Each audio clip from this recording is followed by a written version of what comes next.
एक स्थान पर मैं शेखावाटी की तरफ बिहार कर रहा था। एक गांव था जो उजड़ा हुआ था, मंदिर था, उन्होंने दूसरे लोगों ने कब्जा कर लिया था उस पर। और बस मैंने वहाँ जाने की बात कही तो लोगों ने कहा कि महाराज जी वहाँ नहीं जा सकते। गांव वालों ने हंगामा कर दिया, महाराज आ गया तो मंदिर चला जाएगा।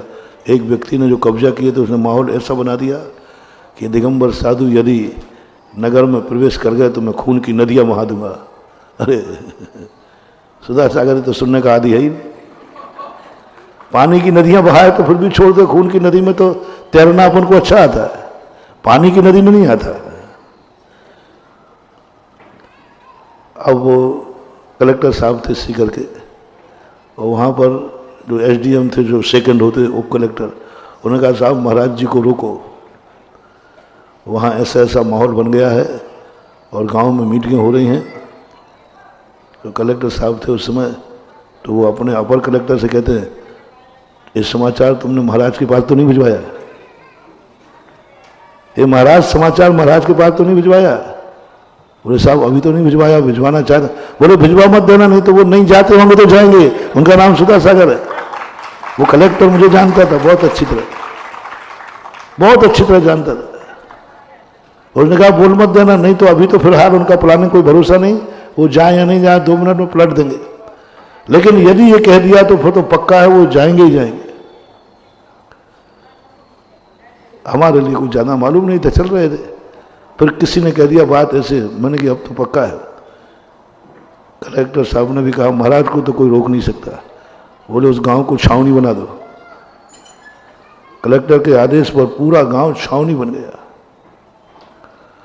मैं पहुंचा, मैंने कहा भैया मैं तो साधु है, इतनी पुलिस ने चारों तरफ से घेर लिया मुझे, करीबन 30-40 पुलिस वाले। अरे मैंने कहा भैया मुझे इतनी कस्टडी में चलने की आदत नहीं है, मैं तो खुला शेर हूँ, मुझे क्या कस्टडी चाहिए?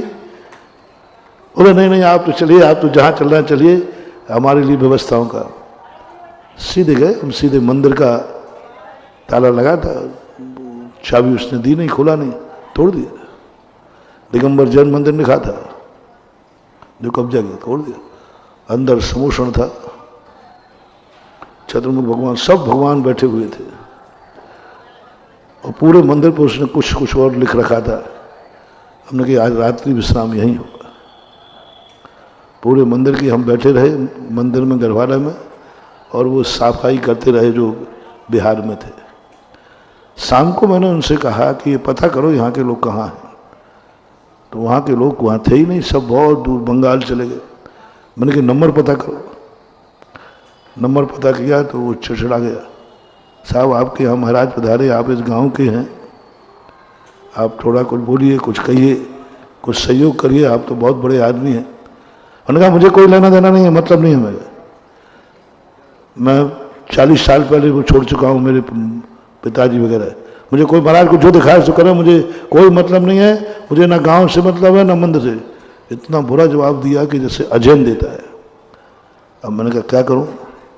मैं रात भर उस मूर्ति के सामने ध्यान में बैठा रहा और सोचता रहा क्या करूं। और अब मैं आ गया हूं तो ऐसा तो छोड़ के जाऊंगा नहीं, या तो भगवान आपको लेके जाऊंगा और या फिर यहाँ आपकी पूजा करा के जाऊंगा।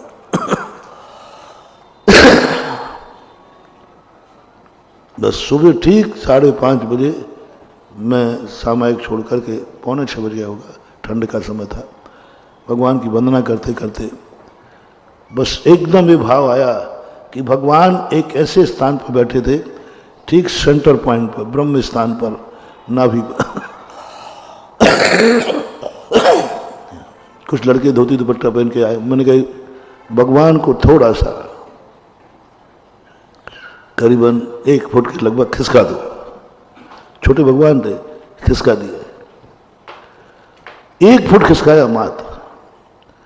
खिसकाने के बाद हम शुद्धि को चले गए। मैंने कहा आज आहारचर्या भी यहीं होगी।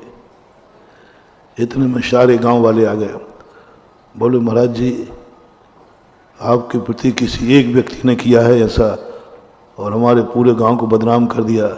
हमें पता चला है कि उसने ऐसा ऐसा कहा जिससे ये गांव छावनी बन गया। हम सब गांव वाले ऐसे नहीं हैं, आपको हम जाने नहीं देंगे, आप यहीं रुकेंगे। हम कहे नहीं, अभी हम सोच करके आ रहे हैं, प्रवचन होगा। हमने प्रवचन होगा चौराहे पर, मंदिर में नहीं होगा। हालांकि चौराहे पे प्रवचन करने की मेरी आदत नहीं है, लेकिन उनके चौराहे पे होगा। और चौराहे पे जो प्रवचन हुआ, पूरा गांव कहता महाराज जी अब आपको यहां से जा ही नहीं सकते, आप इस पूरे मंदिर की व्यवस्था करके ही जाएंगे। मैंने कहा भैया मंदिर का मालिक ही नहीं, यहाँ कोई नहीं। फिर आहार के बाद बैठे थे, मैंने कहा एक बार फोन और लगा उसको, हो सकता है रात में पीपाली के बैठ भरोसा नहीं। ओहो, आहार के बाद फोन लगाया, वो रो पड़ा, बोले मैं समझ नहीं पाया था, कल शाम को मेरी गलती हो गई। महाराज जी जो कहेंगे वो कहें, यदि 2-4 दिन महाराज रुकें तो मैं आने को तैयार हूँ, जितना खर्च लगे सब मैं दूंगा, और जो महाराज जी कहेंगे मैं सब करूंगा। और कहे महाराज रुकें तो मैं आ जाऊं, पर आप तो करो, मैं यहाँ से अपने व्यक्तियों को भेज रहा हूं, जो जो महाराज कहें सब 1 लाख से लेकर 1 करोड़ तक लगाने को तैयार हूं। मैं तुरंत आहार के बाद समझ, मैंने कि भगवान क्या हो गया ये मामला, रात भर में कैसे पलट गई ये सारी बातें। कल शाम का आपने भी फोन सुना था, आप तो सर्वज्ञ हैं। बोले सुना था। मैंने कहा अभी का? बोले दोनों सुना है। तो मैंने कहा ये क्या हुआ? बोले 1 फुट आगे खिसक गया ना मैं।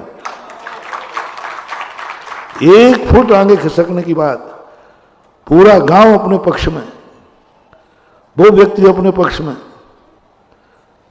फिर मैं एक दिन और रुका, पूरे मंदिर को साफ सुफ करके। वहां पर उस कलकत्ते वाले ने एक मैनेजर भेजा, वो मैनेजर रह रहा है। आसपास के गांव को मैंने अभिषेक करने वाले तैयार किए। आज मंदिर में अभिषेक हो रहा है, पूजन हो रहा है, पूरा मंदिर अपने कब्जे में है। यात्री जाते हैं, साधु जाते हैं, कुछ नहीं किया बस। तो मैं ये बताना चाह रहा हूं, पूर्णता की अनुभूति 1 फुट खिसकाने में भी पूर्णता का आनंद आ सकता है। कुछ नहीं किया, मंदिर सब वही, थोड़ा सा थोड़ा सा कर नाभि होती ना अपनी, थोड़ी सी खिसकती है, थोड़ी सी खिसक जाए तो सब खाया पिया, और ठीक बैठ जाए तो ये पृथ्वी ऐसी ही। अब इस पृथ्वी के अंदर अपन को आनंद की अनुभूति करना है, पूर्णता की।